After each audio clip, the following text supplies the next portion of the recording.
اتنی رعایت، اس قدر رعایت شریعت نے دی، تو نبی کا حق تو بہت بڑا ہے، بلکہ نبی کی شان تو بڑی شان ہے۔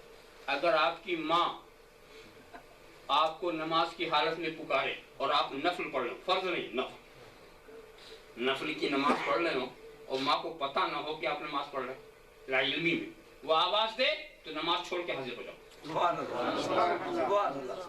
نماز چھوڑ کر حاضر ہو جاؤ۔ اس سے پتا چلا کہ ماں کا کیا مقام ہے۔ تاخیر کرو گے تو دل شکنی ہوگی، تاخیر کرو گے تو سوچنے لگے گی کہ بچہ میرے کام میں آنے میں تکلف، اس لیے اسے معلوم نہیں تھا کہ بچہ نماز پڑھ رہا۔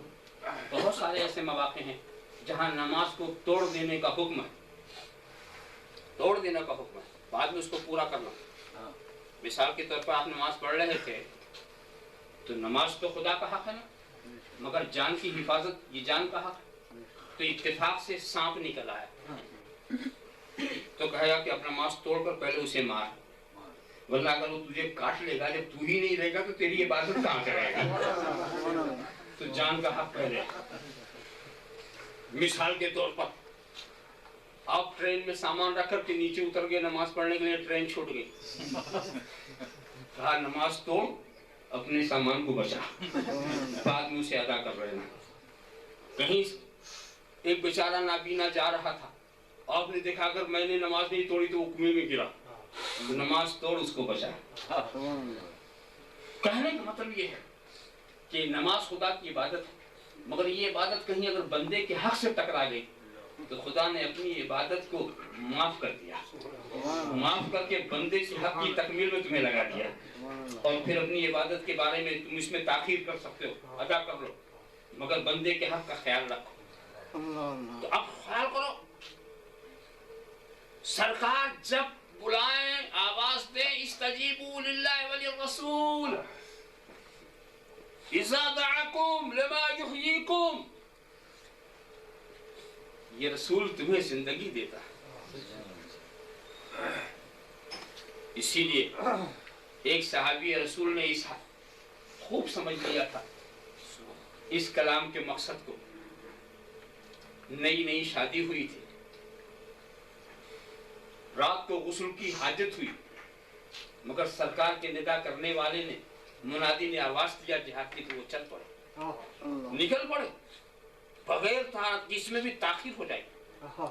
حالانکہ آپ سوچتے کہ پاک صاف ہو کے چلنا بڑی اچھی بات ہے، نہیں، نبی کی آواز آ گئی، ان کا پکارنے والا پکار کے چلا گیا، اب تاخیر بے ادبی ہوگی، فوراً گئے تو اس کا سیدھا کیا ہوا؟ شہادت ملی، شہادت ملی۔ اور آپ مسئلہ پوچھ رہے ہیں کہ شہیدوں کو غسل دینے کی ضرورت نہیں، مگر یہ نرالا شہید ہے، اسے فرشتے غسل دے رہے ہیں، یہ نرالا شہید اس لیے کہ اس نے نبی پر اپنے کو قربان کر دیا۔ حضرت حنظلہ کی کیا شان ہے کہ ملائکہ غسل دے رہے ہیں، غسیل الملائکہ کا خطاب انہیں مستقل مل رہا ہے۔ آپ خیال کرتے چلے جائیں تو یہ ہے نبی کی بارگاہ، یہ ہے نبی کی بارگاہ کے آداب۔ دیکھا آپ نے ادب کرنے والوں کے نتائج کیا؟ تقویٰ ان کے لیے، مغفرت ان کے لیے، اجر عظیم ان کے لیے، دین و دنیا کی صلاح فلاح ان کے لیے، یہاں وہاں کی کامیابی ان کے لیے۔ یہ ہے ادب کرنے والوں کا نتیجہ۔ میں نے جو باتیں کی ہیں یہ اس دور کے ادب کرنے والوں کی بات کی جب قرآن نازل ہو رہا۔ اب آپ بات مکمل نہیں ہوتی جب تک کہ بے ادبوں کا بھی تھوڑا ذکر نہ ہو جائے۔ اس لیے کہ قرآن کریم میں خدا نے بے ادبوں کا بھی ذکر کیا، بے ادبوں کا بھی ذکر کیا۔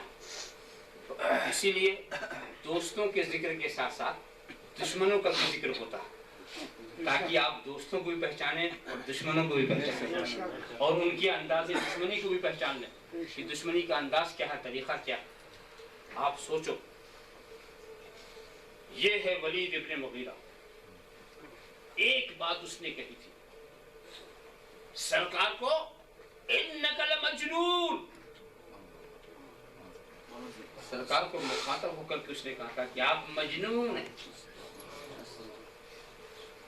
تو رب تبارک و تعالیٰ نے کیا کیا؟ نبی نے کوئی جواب دیا؟ نہیں، نبی جواب نہیں دے اپنے بدگوئے نبی جواب نہیں دے نبی کو برا کہنے والے نے برا کیا نبی خاموش ہے مگر رب تبارک و تعالی وہ خاموش نہیں وہ جواب نازل فرما اس نے طے کر دیا نبی جواب دیتے تو بات وہی رہتی نا کہ وہ حدیث بنتی حدیث کی صورت میں ہمارے سامنے لوگ اس میں شک دلاتے اسی لیے قرآن کا نزول ضروری قرآن کا نزول ضروری تو پہلے سرکار کی تسلی فرمائی وما انت بنعمت ربک بمجنون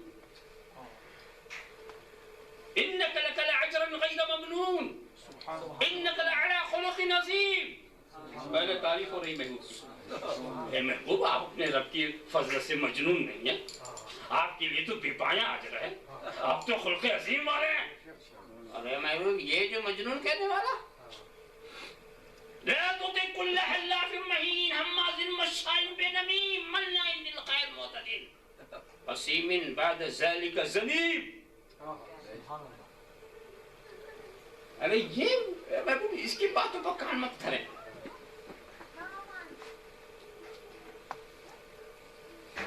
یہ جھوٹی قسمیں کھانے والا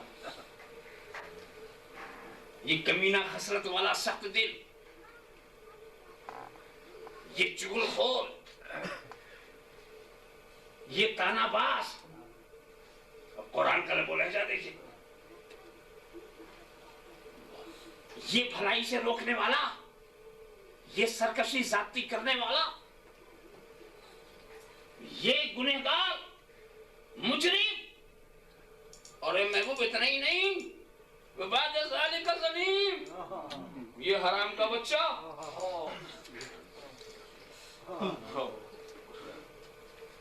ایک ہی لفظ اس نے کہا تھا 10 آیت قرآن نے رکھ دی ذرا سا دیکھیں یہ قرآن ہے یہ اخلاق کی کتاب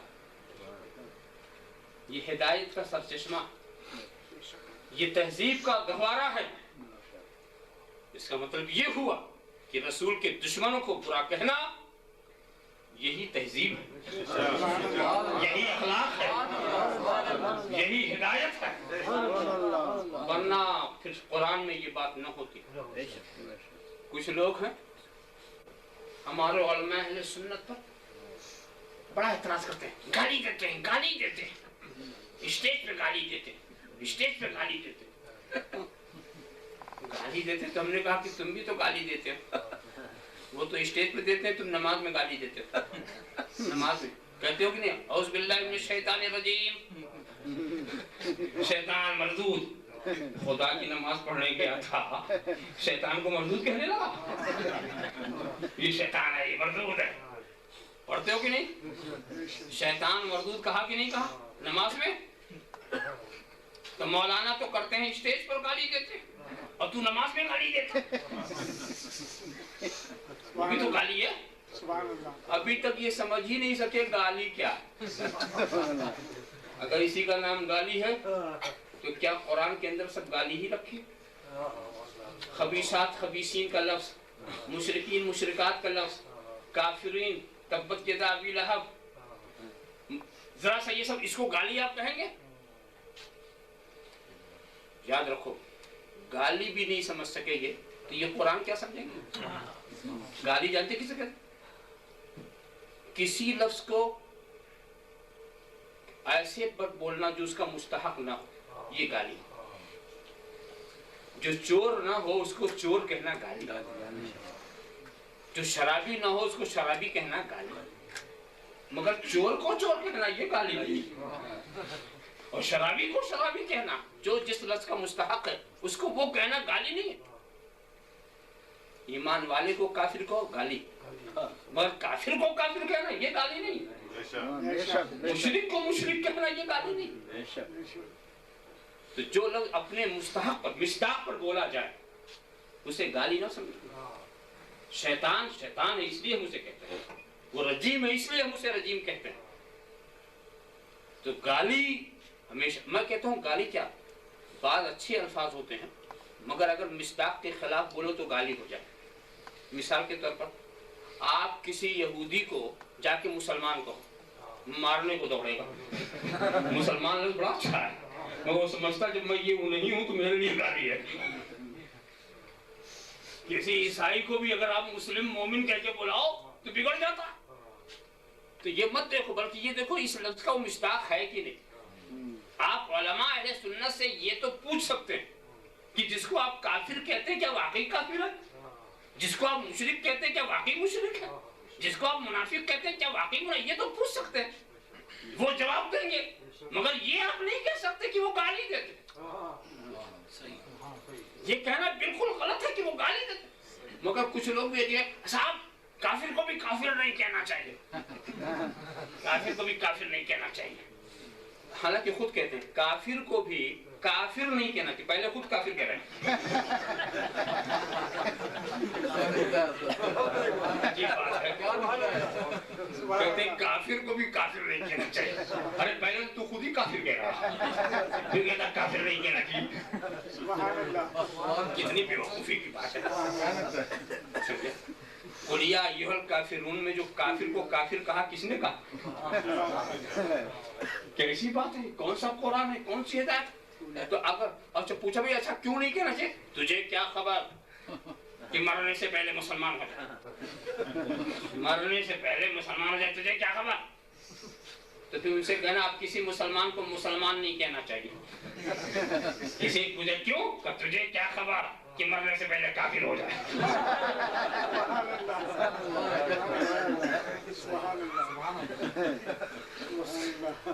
کیا بیوقوفی، ارے بھائی مرنے سے پہلے جو ہوگا وہ کہہ لیں گے ہم، مگر ابھی جو ہے وہ کہیں گے، ابھی جو ہے وہ کہیں گے، ابھی مسلمان ہے تو مسلمان کہیں گے، کافر ہے تو کافر کہیں گے، اور جب بدل دے گا تو ہم بھی بدل دیں گے۔ بات یہ تھی سرکار کے، اب میں دوسری طرف آپ کی توجہ لے جانا چاہتا ہوں، وہ ٹھیک ہے کہ اس نے مجنون کہا تو 10 ہے اس کے قرآن نے شمار کرا دیا، اور اس میں ایک ہے بھی ایسا جس کا پتہ اسے بھی نہیں تھا کہ وہ حرام کا بچہ، یہ اسے بھی پتہ نہیں تھا، مگر ایک بات میں پتہ، جب نبی نے یہ بات کہی تو اسے یقین ہو گیا کہ میں ایسا ہی ہوں۔ نبی کو مان تو نہیں رہا مگر ماں کے پاس پہنچ گیا، اے ماں تجھی کو پتا ہے کہ میرا معاملہ کیا ہے، اور بڑے تیش میں تھا، تلوار ہاتھ میں نہیں ہے، سچ بتانا محمد عربی صلی اللہ علیہ وسلم، 10 ہے میرے اندر شمار کرائیں، 9 میرے اندر وہ تو میں جانتا ہوں، 9 میرے اندر ہیں وہ میں جانتا ہوں، مگر یہ 10واں یہ تو ہی جانتی ہے، بتا، اور سچ بولنا ورنہ گردن اڑا دوں گا، اس لیے کہ محمد جھوٹ نہیں بول سکتے۔ نعرہ تکبیر، رسالت، اسلام، نعرہ غوثیہ، ذرا سا دیکھیے کیا کہو، وہ جھوٹ نہیں بول سکتے، سچ بولنا۔ میں غضب کی بات سناؤں، کھلا ہوا کافر، ازلی بدنصیب بدبخت ولید ابن مغیرہ رسول کو اذیت پہنچاتا ہے، تکلیف کرتا پہنچاتا ہے، مگر اپنے ذہنی خیالات اس کے یہ ہیں کہ محمد جھوٹ نہیں بول سکتے۔ نبی کی سچائی آفتاب کی طرح روشن ہے، جھوٹ نہیں بول سکتے، کھلا ہوا کافر کہتا کیا ہے کہ محمد جھوٹ نہیں بول سکتے، اور آج کا کلمہ پڑھنے والا کہتا ہے خدا جھوٹ بول سکتا ہے، خدا جھوٹ بول سکتا ہے۔ ارے جو راز اس کے کفر نے سمجھ لیا، ان کا ایمان نہ سمجھ سکا،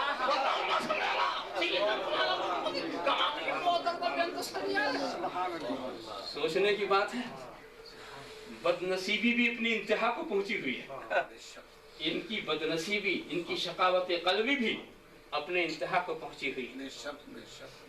خیر ہمارے نزدیک تو خدا ایسا سچا ہے کہ جس سے جھوٹ کا امکان محال، جھوٹ بولنا محال، محال بالذات، مگر یہ تو مانتے ہیں نا کہ خدا کا جھوٹ بولنا ممکن، مانا نا خدا کا جھوٹ بولنا ممکن، تو اب اس سے ایک نتیجہ میں نے دوسرا نکال لیا.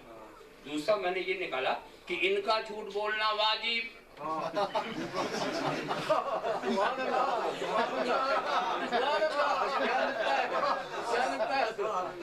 میں دلیل سے سمجھاتا ہوں کہ ان کا جھوٹ بولنا واجب. کیوں؟ اس لیے کہ شرک کسے کہتے ہیں؟ جیسی خدا کی شان ویسے ہی بندوں میں مان لو، تو یہی تو شرک ہے. تو اب خدا کا جھوٹ بولنا بھی ممکن اور تیرا بھی جھوٹ بولنا ممکن، تو تم مشرک ہو گئے.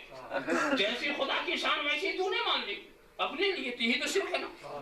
تو اب شرک سے بچنے کی شکل یہ ہے کہ اگر وہ ممکن ہو تو یہ واجب ہو. اسی لیے ان کا جھوٹ بولنا واجب. کبھی کوئی سچی بات کرتے ہی نہیں. ارے بھئی اپنے کو ایمان والا کہنا ہی کتنا بڑا جھوٹ ان کا. تو اب اس کے بعد اور کسی سچی بات کی کیا توقع؟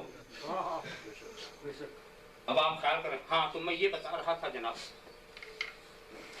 ماں نے اعتراف کر لیا کہ ہاں بیٹے مجھ سے غلطی ہوئی، تیرا باپ بڑا دولت مند تھا، کوئی بیٹا نہیں تھا، تو ایک چرواہے کی گناہ کا نتیجہ.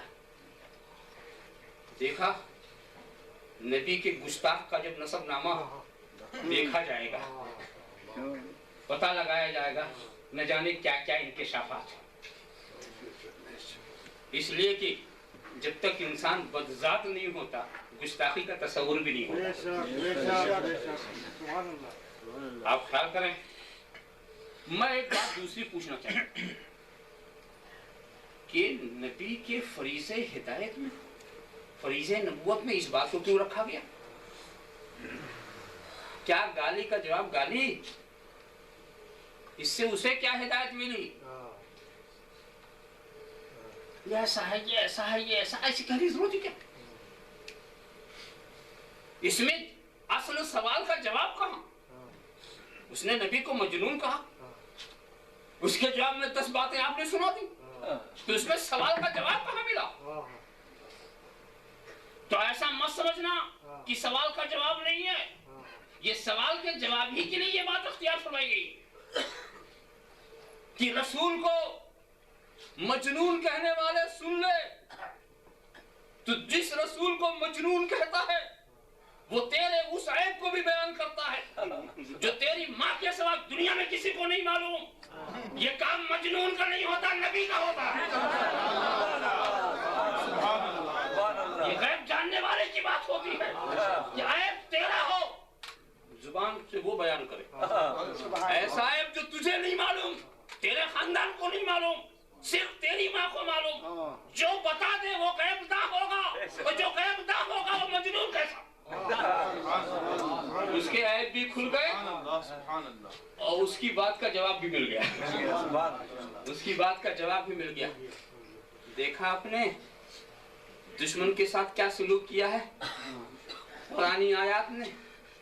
اب اٹھاؤ اس دشمن کو جس کو ابو لہب کے نام سے آپ جانتے ہیں. ایک ہی بار اس نے کہا تھا، ایک بار کہا تھا، تَقَلَّقَ سَائِرَ الْيَوْمِ أَلِهَذَا جَمَعْتَنَا. ہلاکت ہو تمہارے لیے، کیا اسی لیے ہمیں بلایا تھا؟ کیا اسی لیے جمع کیا تھا؟ ایک بار کہا، آیت آ گئی، تبت یدا ابی لہب وتب. پوری آیت آ گئی. اب ساری امت پڑھ رہی ہے کہ نہیں؟ اور قیامت تک پڑھے گی. میرا خدا بھی چاہتا ہے کہ رسول کے دشمنوں کا ذکر قیامت تک ہوتا رہے تاکہ دوسرے دشمنوں کو سبق ملتا رہے. دشمنوں کا ذکر بھی اصل میں اس محبوب کی تعریف. دیکھا آپ نے آیت اتر آئی اور پھر اس کے بعد دیکھو دشمن تو ہے مگر نبی کے اختیار، نبی کی دعا کی تاثیر کا کیسا قائل. 2 بیٹے تھے اس کے، عتبہ اور عتیبہ، اور اس وقت مشرکین سے نکاح ممنوع نہیں قرار دیا گیا تھا. نبی کریم کی 2 شہزادیاں منسوب تھیں ان دونوں سے. ابو لہب نے دونوں کو مجبور کیا کہ طلاق دے دو، تو عتبہ نے تو گستاخانہ انداز سے طلاق دیا. عتیبہ نے جا کے معذرت کر کے کہ باپ کی سختی ہے، مجبور ہوں، کچھ کر نہیں سکتا، معذرت کر کے طلاق دیا، تو سرکار کے عتاب میں وہ نہیں آیا، سرکاری عتاب سے وہ بچ گیا۔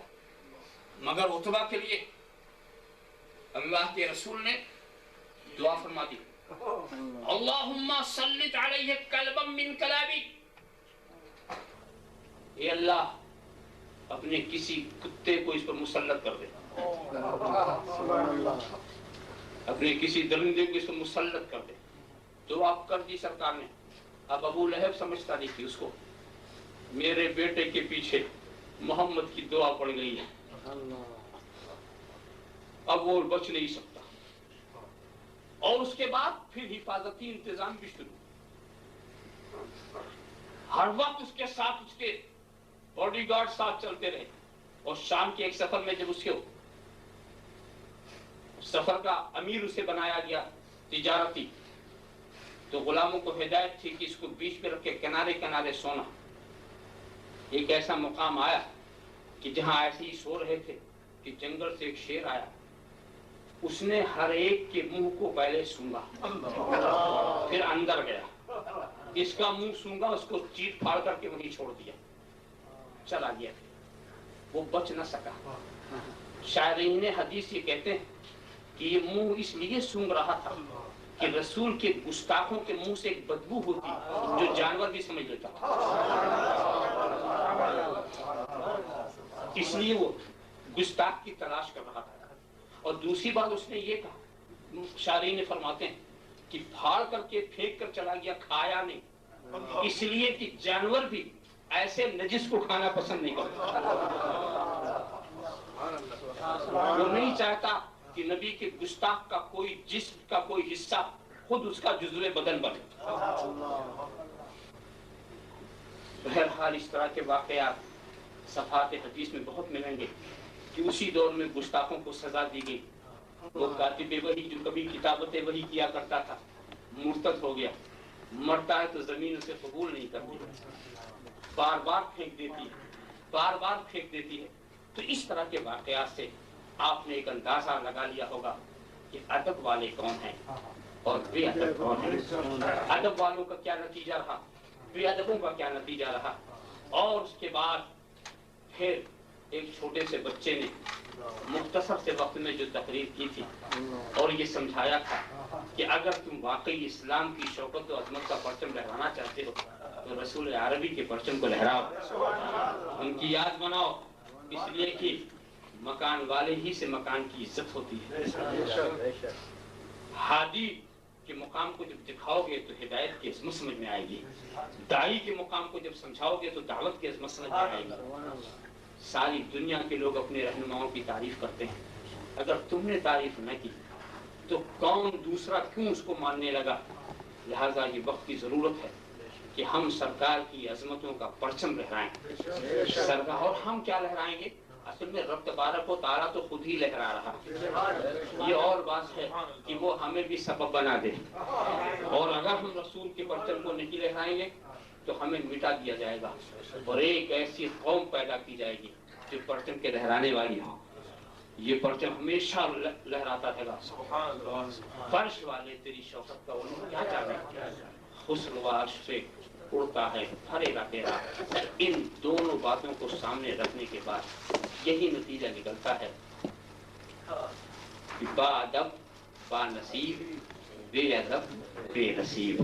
وآخر دعوانا الحمدللہ۔